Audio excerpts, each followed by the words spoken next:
Lagi soalan. Atas ada kau.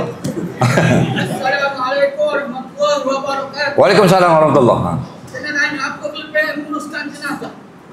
Apa kelebihan menguruskan jenazah? Kelebihan menguruskan jenazah. Aduh, terima kasih. Okey.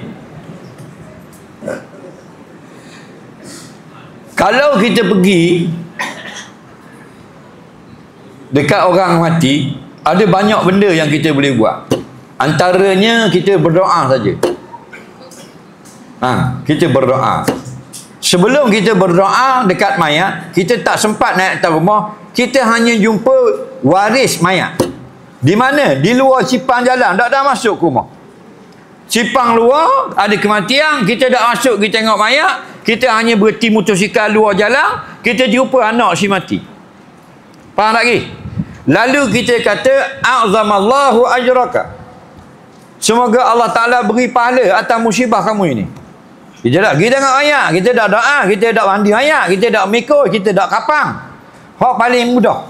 Kita takziah, kita panggil takziah. A'zamallahu ajraka wa ahsana azaka wa ghafarallahu limayitika. Semoga Allah berikan pahala yang banyak atas musibah ini. Semoga Allah berikan kesabaran atas kamu semua anak beranak si mati. Dan semoga Allah ampunkan ayah kamu yang mati hari ini.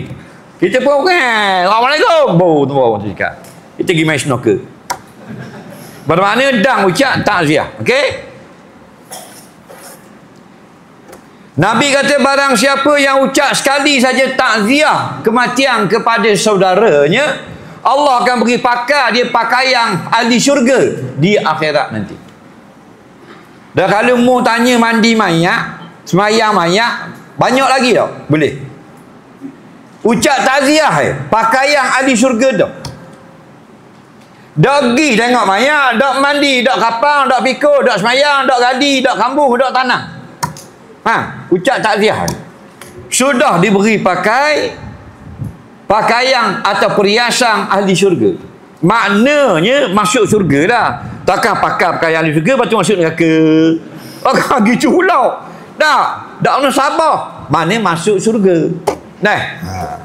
Dah bayang kalau dia tukang mandi. Bayang dia tukang mandi, dia tukang tutup mata si mati. Semua itu jadi orang kaya. Dengar baik, orang yang menguruskan jenazah, orang ini jadi orang kaya. Man syahidal janazah hatta yusalla alaiha falahu qirat wa man ittabi'aha hatta yudfana falahu qiratani. Barang siapa yang pergi tengok orang mati, disemayangkan jenazahnya, dia dapat pahala 1 qirat. 1 qirat banyak mana? Qala rajulun, wahai Rasulullah, kam qirat? Ya Nabi, qirat ni kami tak faham, banyak mana? Acu khabar kak? Nabi kata qirat mislu Uhudin. 1 qirat pahala sebesar gunung Uhud. Gunung Uhud tinggi 1 kilo, lebar 7.5 kilo. Mana 2 kali mayang orang mati, 2 utai gunung. Faham lagi?